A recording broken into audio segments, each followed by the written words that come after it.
Your Dallas Cowboys have settled on a defensive coordinator, and it was a name that was thrown into the mix late, Very late.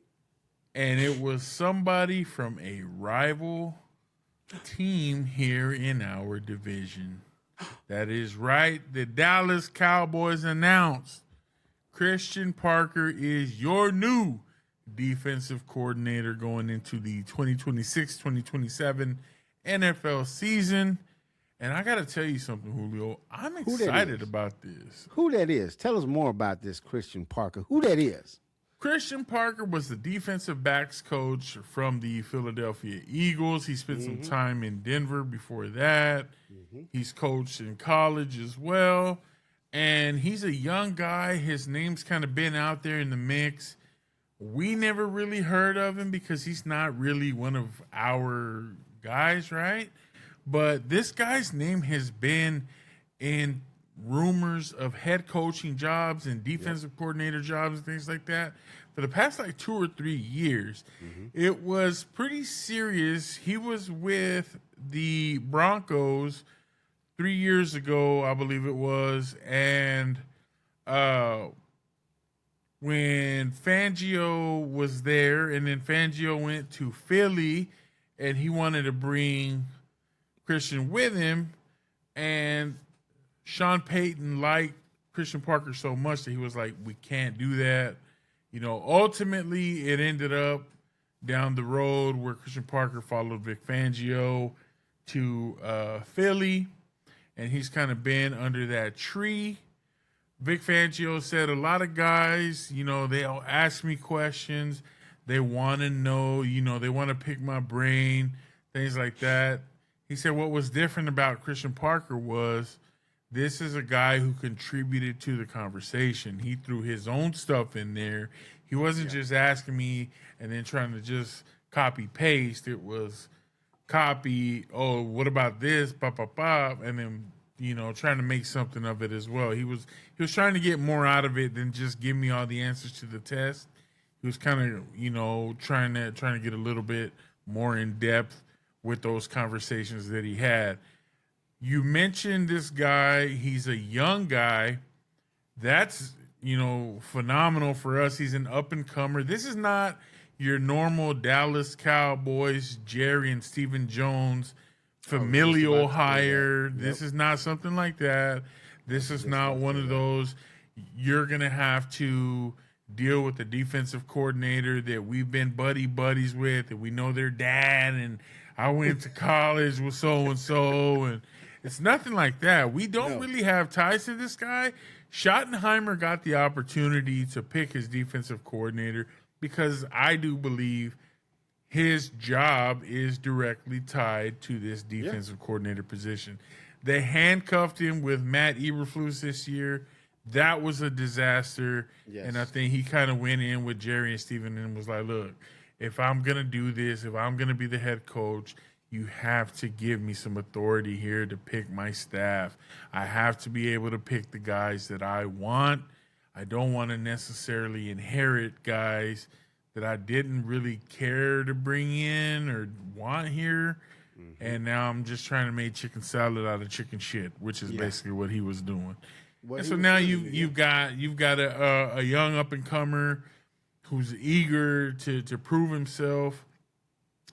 And you know, the big thing for me was we didn't get Jim Leonard, right? The Broncos are still in the playoffs. We couldn't really pick him, but I think there was a couple of contributing factors to that. And I think what happened was, the Cowboys are seeing there's so much interest in Christian Parker, who other teams were kind of clamoring for, like, ooh, we want to get in on that. Maybe he's the guy for us. And the coaching search it's so rapid right now, right? There's so many guys that are getting hired on as new head coaches, and they're trying to build the staff. And you've got a guy in mind that when he came in here, he blew you away in the interviews, and you're like, oh, shit, we can't let him leave. We can't let him get to somewhere else, and you know, we lose him. Pick him up, Exactly. So you couple that with You don't know when Jim Leonard's going to become available because you don't know what the Broncos are going to do. But the other thing, the bigger reason why I think we didn't go with Jim Leonard and we went with Christian Parker is Jim Leonard ultimately, I think, would have been a one and done here. I think he would have coached 1 year of defense here, and then he would have been looking for a head coaching job somewhere You down think so? the road. Absolutely.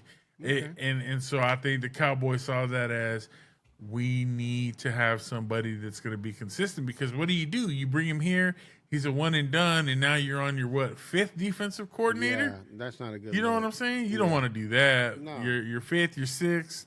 So at this point, you're just like, we need somebody that's going to be a constant here.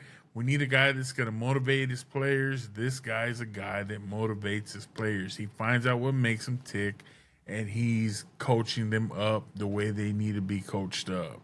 He's a guy that's like, I'm going to make you be proactive, participate in these meetings. I want to pick your brain to make sure that you're understanding. I'm not just talking at you, I'm talking to you. Yeah. That's what you need in this room because what did we talk about? Are our guys just football dumb? Are they? And now you got a guy that's a teacher, not a talker. I'm going to talk to you. I'm going to teach you. I'm going to coach you. I'm going to give you the wisdom to be out there comfortable, play free, play loose. And you've got guys like Blankenship, Cooper DeJean. Those guys are like, damn, we lost a good one with this guy. So you know that the Cowboys made a solid choice. And that's why I'm fired up, dog. I'm like, there's so many positive things to go into this pick instead of like another rehash, retread, rehire, old guy with the system that doesn't want to acclimate to the here and now. They want to run their antiquated defense, and it's just like, y'all going to fit my scheme, not I'm going to coach y'all to where, it all works out. So I'm excited about that. What'd you think about the pickup, Julio? I mean, for me, again, kind of like what you just said at the beginning, it was one of those things to where I really didn't know a lot about the guy, again, because he's not normally in the talks of, our fan base and who we know and whatnot, right?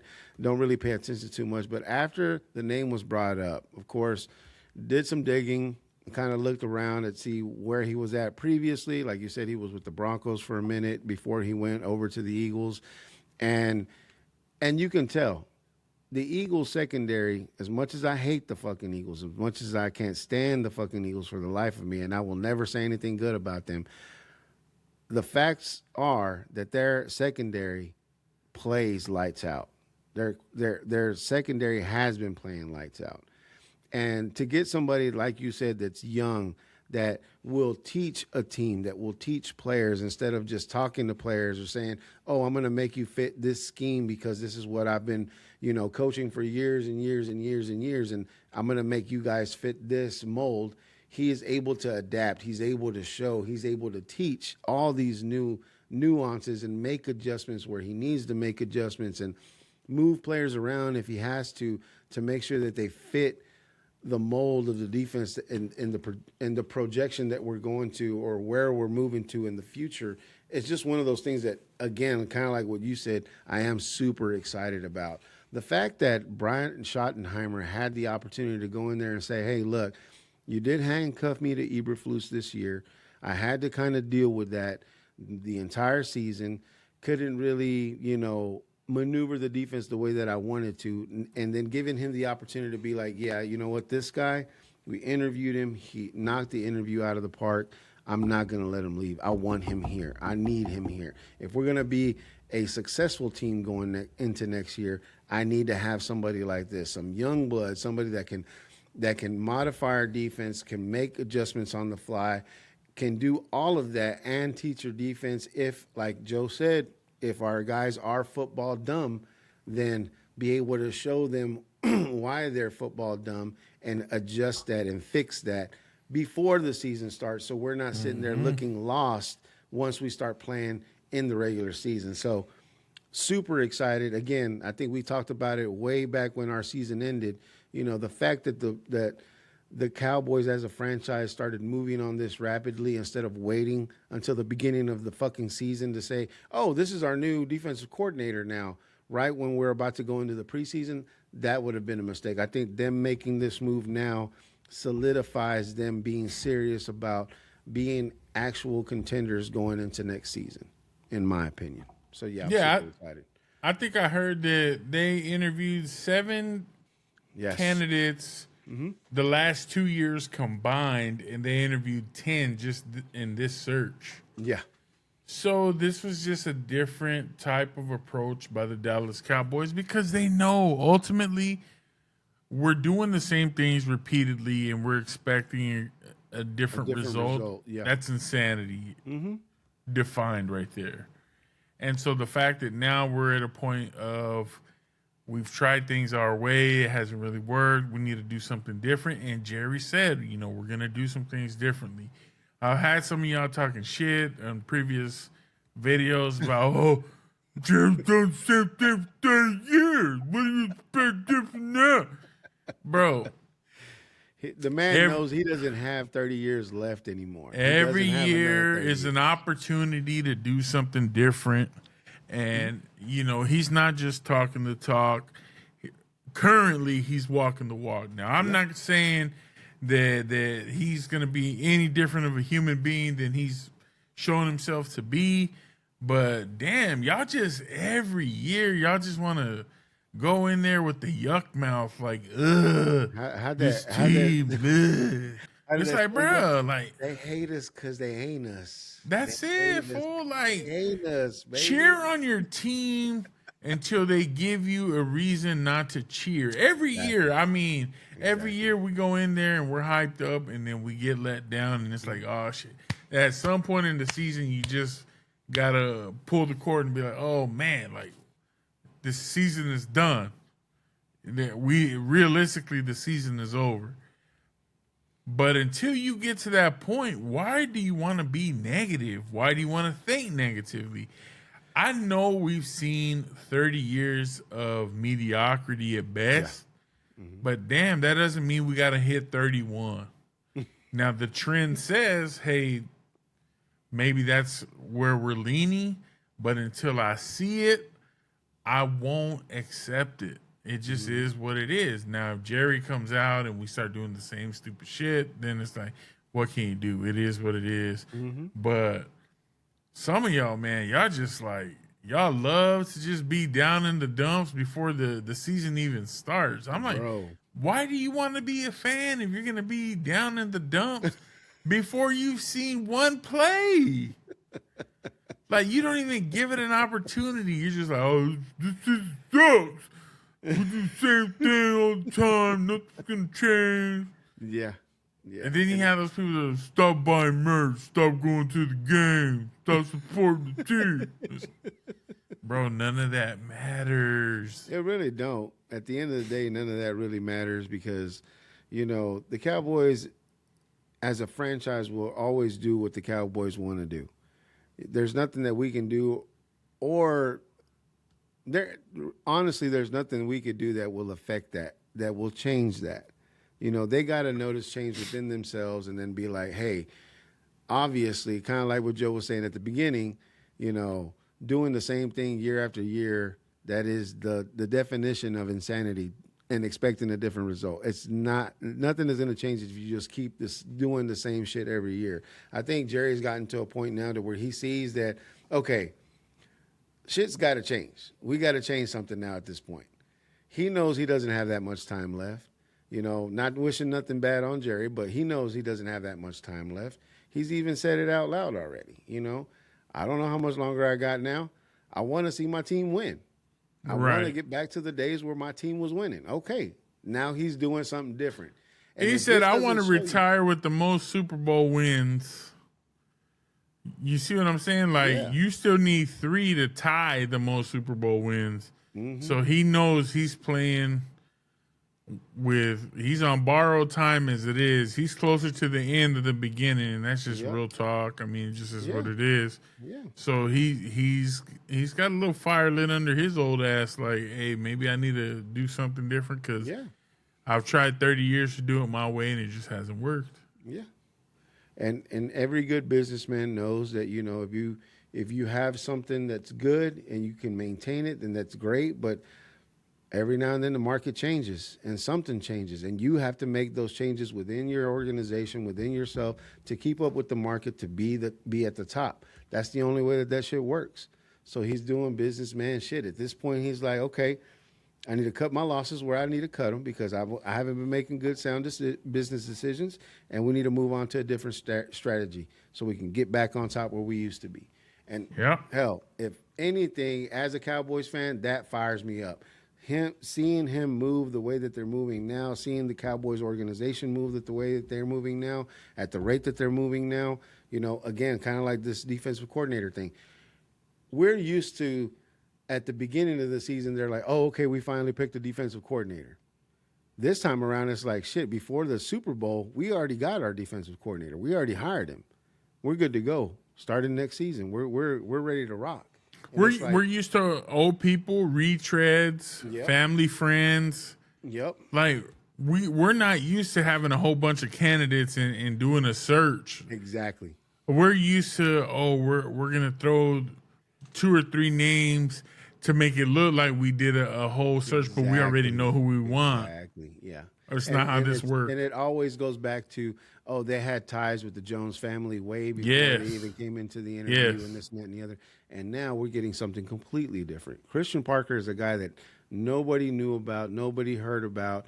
And then we went out and got him, interviewed him, along with, I think you said, 7 other guys or 8 other guys, too? 9 other people. 9 other people? So, I mean, again, they did way more this time around to be able to make a solid decision and then make a hire where we needed to make it, so that way we'll be prepared come next season. And that's what gets me excited. As a Cowboy fan, as the guy that always comes on this show and says, we're going to win by 40 and we're going to the fucking Super Bowl, my answers will never fucking change. It will always be the same. But still, being that guy, being that fan that I am, I'm never just going to give up on my team and be like, oh, well, we're doing the same shit. Like Joe said, we're doing the same shit we do every year. You guys should learn by now. We're just going to shit the bed even before the fucking season starts. If you're going to do that, then just get off the fucking bandwagon, go join somebody else's bandwagon, and leave us real diehard Cowboy fans here to support our team no matter what, through thick and thin. Let's get it. Yes, sir. I couldn't have said it better myself, Julio. So the other thing that we saw here on DallasCowboys.com was Christian Parker is actually looking to possibly replace Aaron Wycott on the defensive line as the defensive lines coach. It says that we have reached out to interview Marcus Dixon, who is the current defensive line coach of the Minnesota Vikings, who is also 41, so that's another young guy. It says Dixon has spent the last 2 seasons helping Brian Flores elevate the defense in Minneapolis, and he also spent time in the same role for the Denver Broncos when current defensive coordinator Christian Parker was the team's defensive backs coach. So that relationship led to the Cowboys like reaching out and saying, hey, can we talk to him? The other thing is, we've also formally interviewed Ronell Williams, who is the Philadelphia Eagles assistant linebackers coach, and he was their nickel cornerbacks coach in 2023. So we're looking to continue to build a young staff. Christian Parker's like, I've got some names. I want to reach out to these guys. I want to interview them. And the Cowboys are like, let's do it. Yeah. Let's let him pick his staff. I like that, bro. I like to see that. And so that's exciting to see, bro. It's exciting to see. For sure. So we'll see what the Cowboys continue to do. But for right now, they're making some moves. We're enjoying it. Let's continue to support this team and their building and development with these new coaches. But with that being said, everybody, we do want to thank everybody for just taking the time to watch this content that we enjoy creating for you. We ask that you please continue to like, comment, subscribe to the channel, hit that notification bell so you don't miss any videos. It is free for you. It is absolutely priceless to us. We can't thank you enough for all the love and support. And we ask, if you think you have somebody that would enjoy this content, share it with your family and friends, and let them know that you enjoy what we're doing here. It helps tell the YouTube algorithm that what we're doing here is something of value to you guys, and they'll continue to push it out. So we thank you again for all that you do, and until the next one, peace. Peace.